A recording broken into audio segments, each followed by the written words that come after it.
Hello everyone. A saying in English is like this: start each day with a grateful heart. Happiness depends on ourselves. Let us be happy. Continuing further, in the last class, we have seen the structure of C++. When we talk about the structure of C++, what does it mean? We have seen how a program should be, what should be the structure of C++, right? In the beginning what we should have, then what will come, and like that we will continue. How a program is going to end, all those things we have seen. It starts with header files, etc., etc. Now we have seen the structure. That means whenever we talk about in real life, when we talk about a building, we talk about the structure of the building, right? It's not enough if we know only the structure. Of course, we need to know the structure. Inside that particular structure, how should be the rooms, how it is designed, etc., etc. Just like whenever we are framing a sentence, of course we know how to frame a sentence in English. Directly it's not possible to frame a sentence. In the lower classes we have seen, or in the beginning we have studied the alphabets, then we have framed the words, then we have framed simple sentences, right? Then of course later on it was possible for us to form the complex sentences. It was possible because we know how to write the sentences starting from the beginning, that is starting from the alphabets. Similarly, when we talk about a program, we should know how, of course we have seen what is the structure of C++, but what are the fundamental things in a program? Directly it's not possible to write a program. We have to follow some rules and regulations. Of course we know that it's called a syntax. So step by step we shall see how to write all those things. Today we are going to start a new chapter called data types. So what are these data types? In detail we are going to study that. Before that, we shall talk about something called as a variable. In the first chapter of C++ itself, we have seen about the keywords, right? Here there is something called as variable. Variable.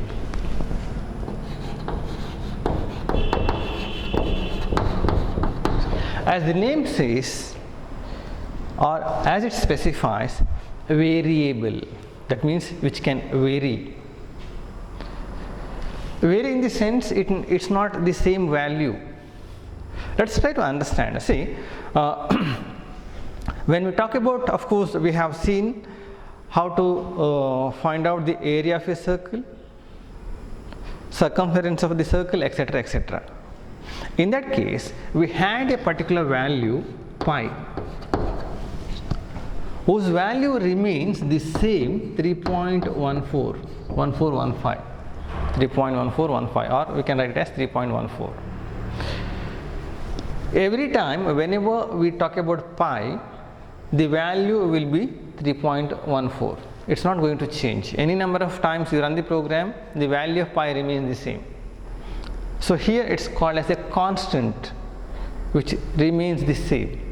But we are going to talk about one more concept called as variable. So variable is an element which changes itself during the execution of the program. So here when we write a variable, for example we shall talk about these things, what is meant by integer later. Int some n, if you write n, if you take a value later on, n is equal to 5, it need not be 5 throughout the program. We can write n is equal to n plus 10. That means it will change. Earlier it was 5, now 5 plus 10 it becomes 15. It changes. So what's a variable? Variable is an element which can change its value during the execution of the program, and it can change any value, it can obtain any value of specified type. Any value of specified type means what? If you have declared it as integer, it can take any value of integer type. If you declared it as a real value, it can take any value of real type. If you declared it as integer, then it's not possible to take a fractional value. For example, if you have written n is equal to 5, it's not possible to have some 5.5 because we have declared it is integer. That's why whenever we talk about a variable, it's an element which is allowed to take any value of a specified type. So variable is an element which is allowed to take any value of specified type.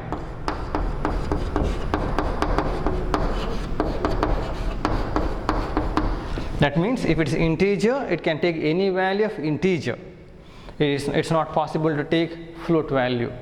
Okay, that's about variable.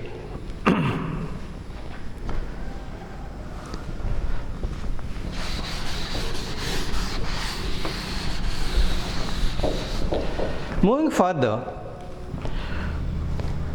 here when we write the programs in C++, we have to follow some rules which is called as syntax. We are familiar about the syntax now. In a program, suppose we have a variable n, then we have to declare it as suppose it's an integer type. Integer means without fractional values, without decimal. After we can't have something like 2.5 full number.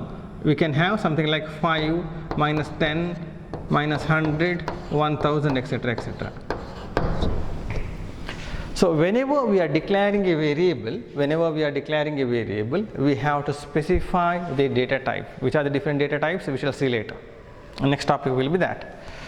That's why the syntax is something like this. Data type,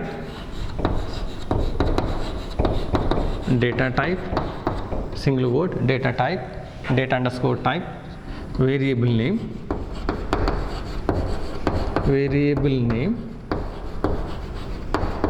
semicolon. Remember, they may ask, what is the syntax of declaring a variable, or what's a variable? Already we have seen variable is an element which is allowed to have any value of a specified type. So the syntax for declaring a variable, this is a declaration of a variable,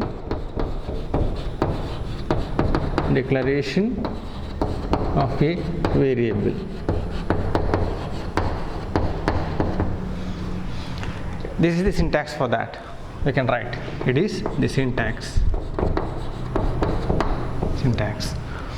Data type, variable name, semicolon. Don't leave this semicolon, it's important. If you want a number which is full number without any fractional value, then we can write it as integer n semicolon. If we want fractional values like 5.5 minus 7.2 0.0072 etc etc, then it comes under float. So we can write in that case float some k semicolon. So this is the data type. Integer is the data type. What type of data it can have? When we declare a variable, we have to mention what type of variable it is. For example, in our house, if we have, for example, cats and dogs, in the beginning we can write cats, then write the names of the cats. The next line, dogs, write the names of the dogs. Similarly here, integer. If we have many variables, after declaring the data type, we can mention their names. Here of course we have, for the simplicity, we have taken only one variable in this case. Hope it's understood. So what you need to remember here is that whenever we are having a variable, we need to mention its data type. Which are the different data types? Later we shall see that in the next concept. So data type, variable name, semicolon is the syntax. Example, integer n semicolon. Continuing the same, the next concept will be initialization of a variable. Initialization of a variable.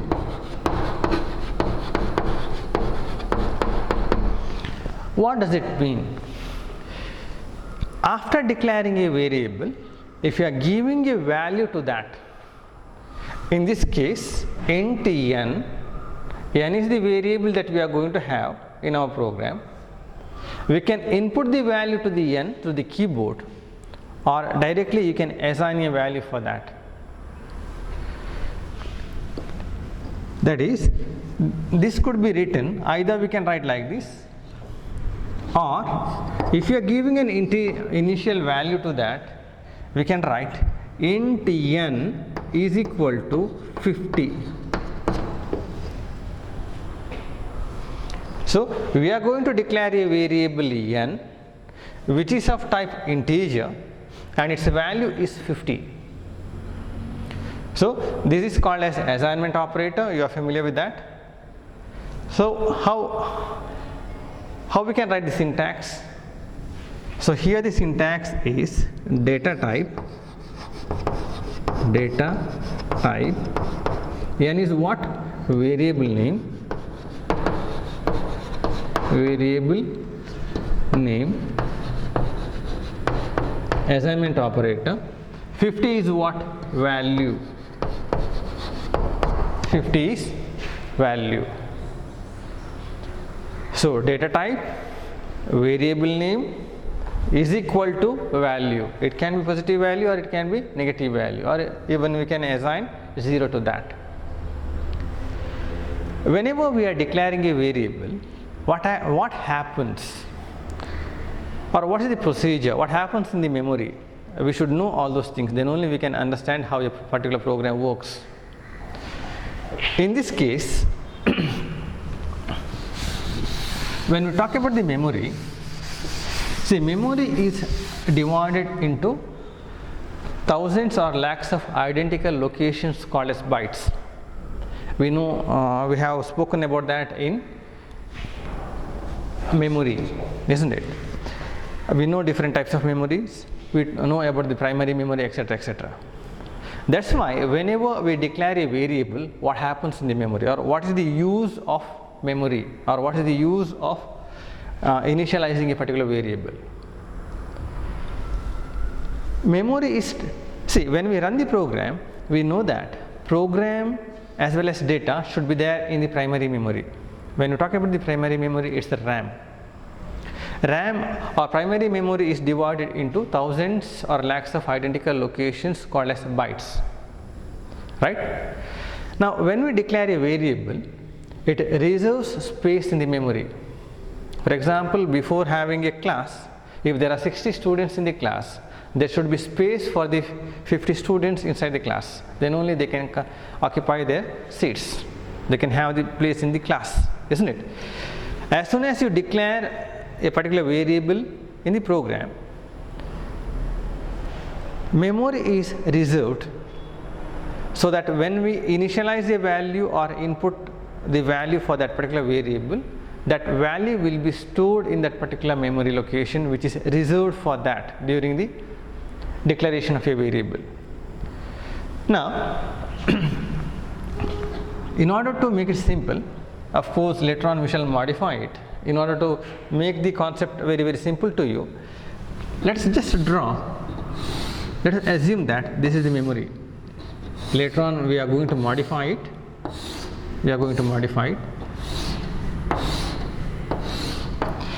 If you consider it as memory,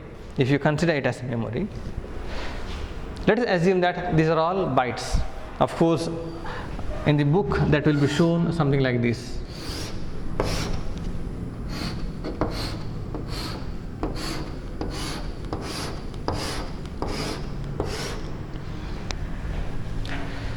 something like this, or for the sake of understanding we can write something like this.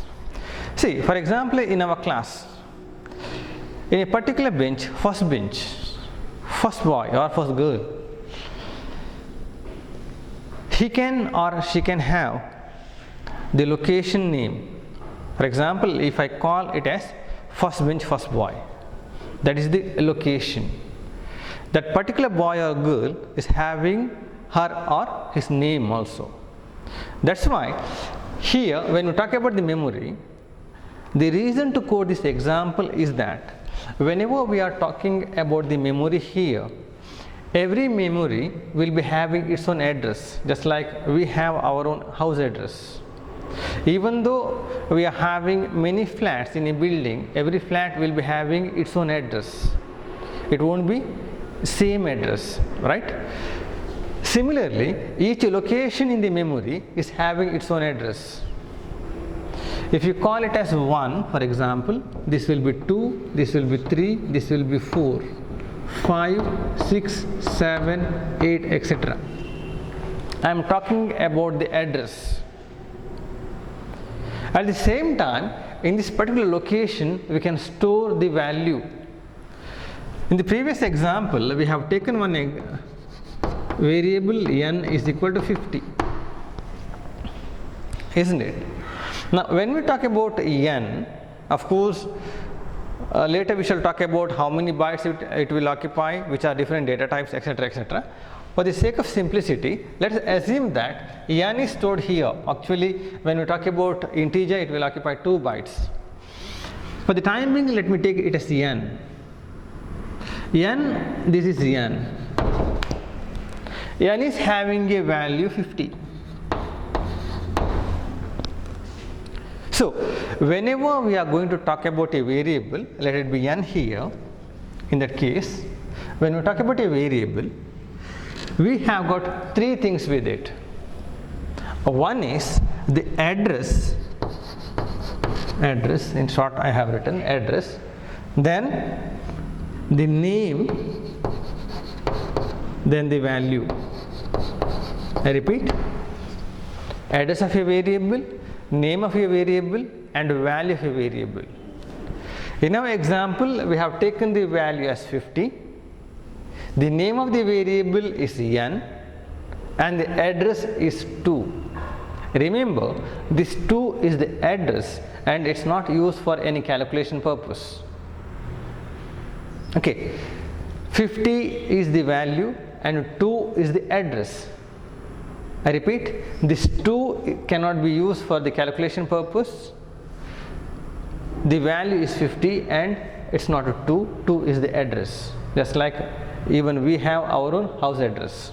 When we talk about the house address, there are so many things in it. For example, house name, then flat number or village name, etc., etc., post, taluk, etc., etc., isn't it? But here, when we talk about the address, it is the location.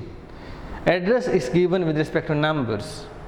Compiler will understand which is the address and which is the data.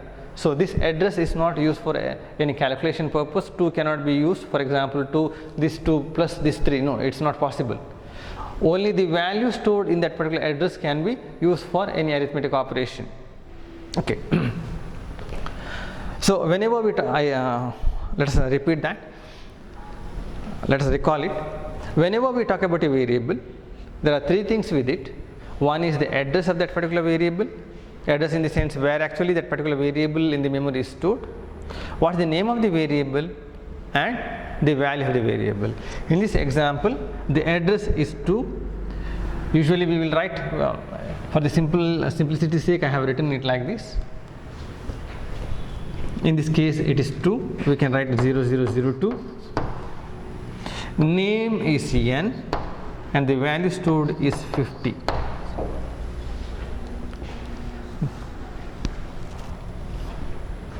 In general, here there is one more thing, L value and R value. Whenever we talk about a variable, there are 2 things we have to remember. One is the L value, the other one is R value. L value is the address and R value is the value stored in it. Okay.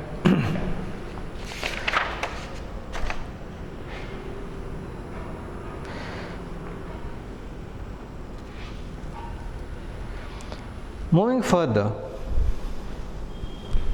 now we shall look into data types.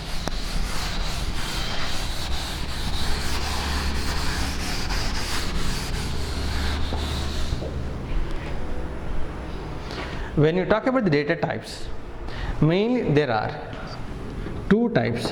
One is fundamental data types. Fundamental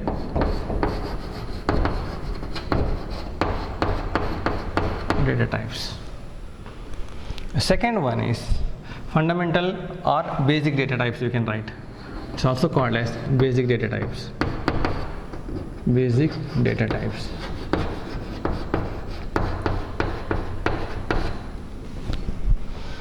Second one is complex data type.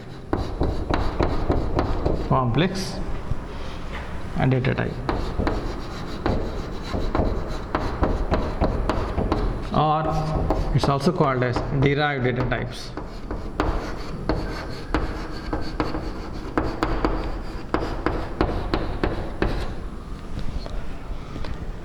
Then what is the difference between the fundamental data types, fundamental or basic data types, and complex or derived data types? Derived data types are made up of from fundamental data types. In detail we shall see that.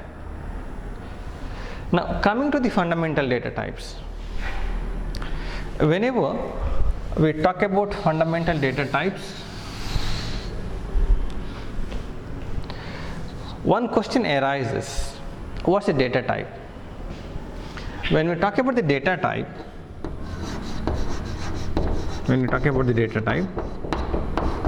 what's a data type? Here, whenever we declare a variable, before going to the definition of the data type, we have to remember that when we declare a variable with a specific data type, set of values that particular variable can take. If you declare it as an integer, first rule is that we cannot have the fractional part, and it can take any value. But remember, there is a boundary for it. It cannot take any value. Minimum value to the maximum value. What's the minimum value here and what should be the maximum value? There will be the limitation. It can take any value between these two, upper and lower limit. At the same time, when we talk about the operations like addition, subtraction, etc., which are the different operations that can be performed on this particular variable?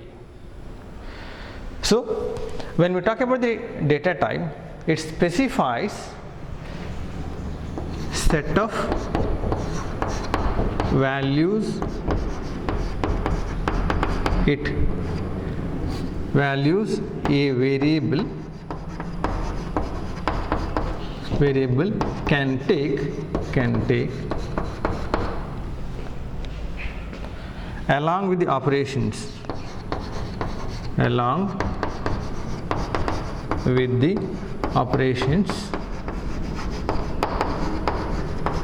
it can perform. So when we have a data type, from that it will be clear that which are the values it can take. Not only that, which are the particular operations that can be performed on that particular variable, right? See, for example, when it is in numbers, we can have the operations like addition, subtraction, multiplication, division, etc. But if the if the variable is character, is it possible to have the addition, subtraction, etc.? Of course it's not. Only we can input or we can output it, right?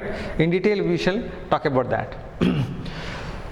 So data type specifies the set of values a particular variable can take. not only that, the operations which can be performed on those variables.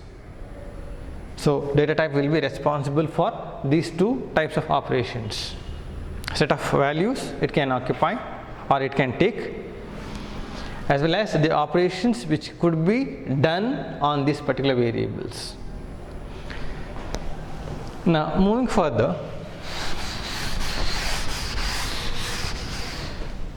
which are the fundamental data types? Fundamental data types are character,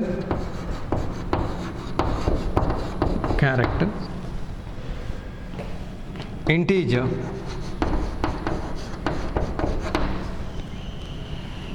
real value,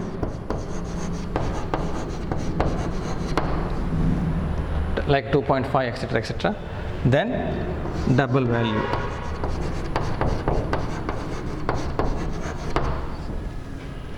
For character, we will write it as char. For integer, we shall write it as int.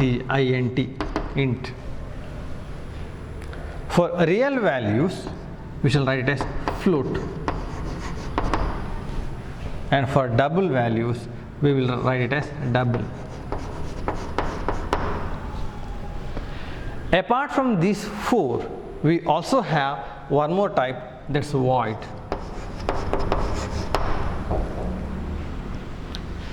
This question can be asked for 3 marks or even for 5 marks.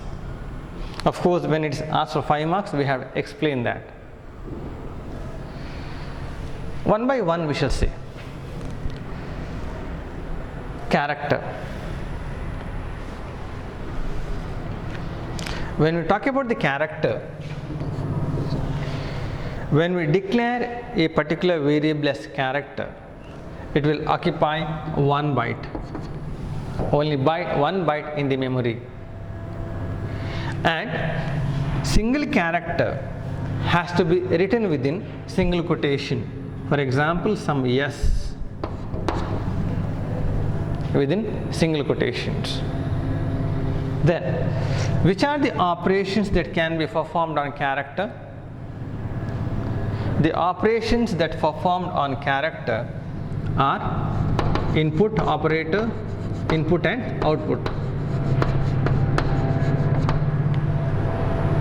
That's about the character. It occupies only 1 byte. Anything that we take as a character has to be written within single quotation. Operations performed on character are input as well as output. Then comes integer. Integer occupies 2 bytes in the memory. 2 bytes in the memory. It can take any values. Here it is bytes. Here it is bytes. Like 100, -5, etc., etc., any value. But here there is a range for it. -3, 2, 7, 6, 8 to +3 to 7, 6, 7. -3 to 7, 6, 8 to +3 to 7, 6, 7. This is the range an integer can take. Suppose we write, if you want to have some 50,000. 50,000 comes out of this particular range. So if you declare a variable as integer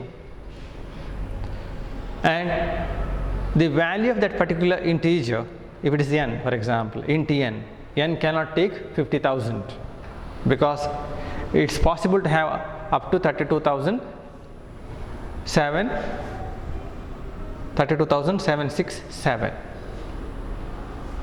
Then similarly, then comes float. When we talk about the float values, it will occupy 4 bytes in the memory. 4 bytes in the memory, and here it can take fractional values like 2.5, 0.07, minus 100.672, etc., etc. Then see here, one point we forgot. Which are the operations this particular integer can take? Integer can take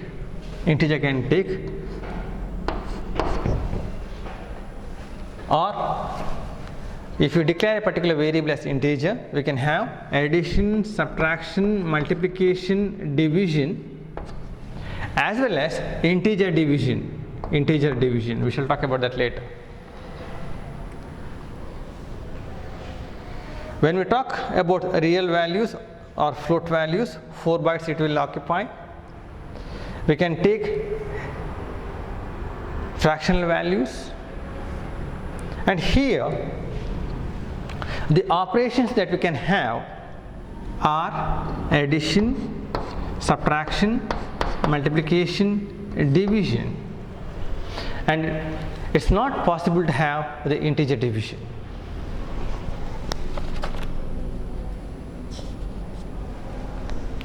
Then the range.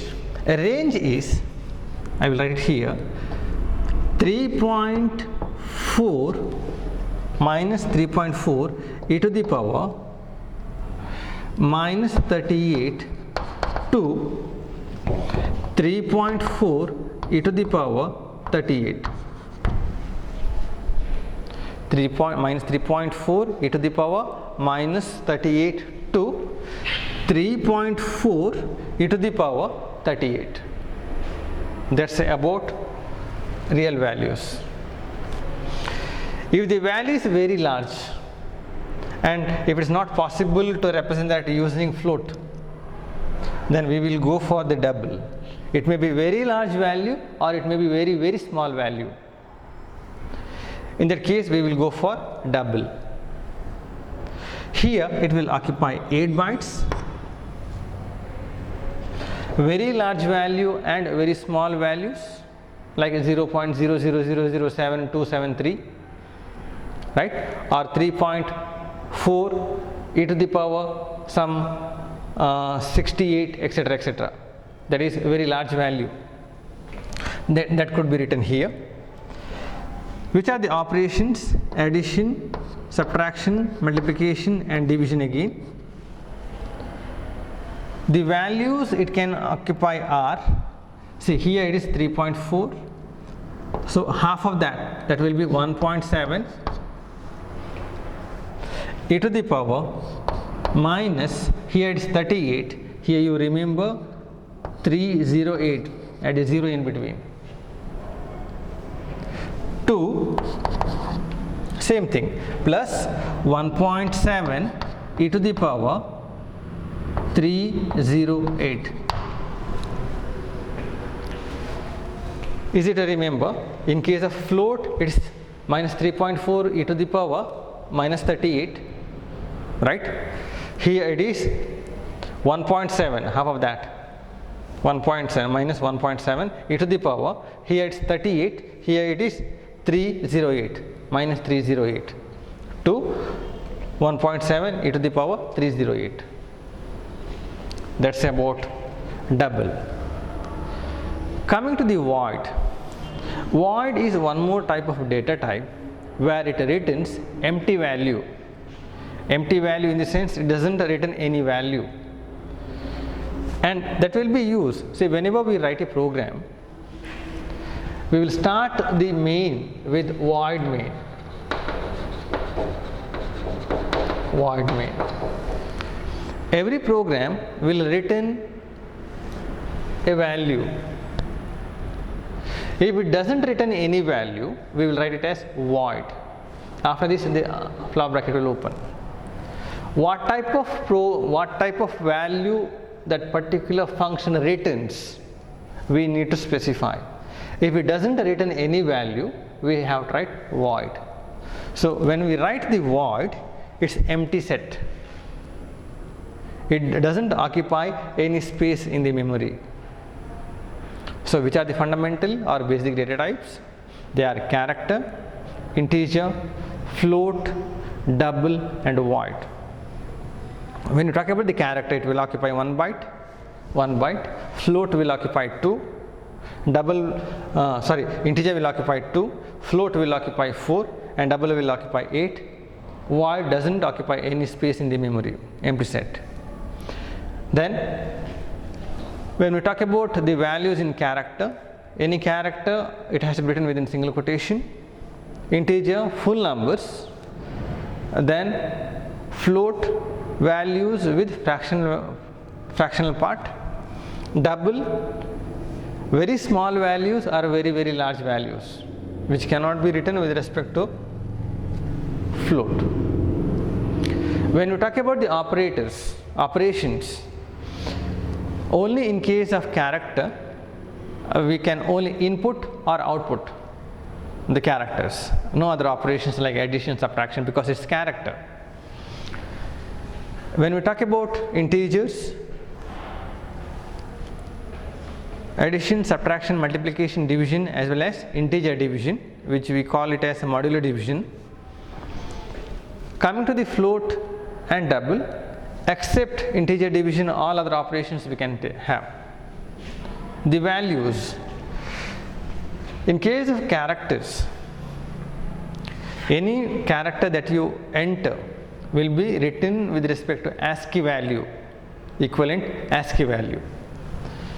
With respect to integers, the range we have seen -32768 to 32767. With respect to float value, it's -3.4 e to the power 38 to 3.4 e to the power 38. When we talk about double, it is -1.7 e to the power -308. We have to add a 0 in between 38 to 1.7 e to the power 308, minus value and the plus value. Both we need to specify. That's about fundamental data types. Derived data types we shall see in the next class. Thank you.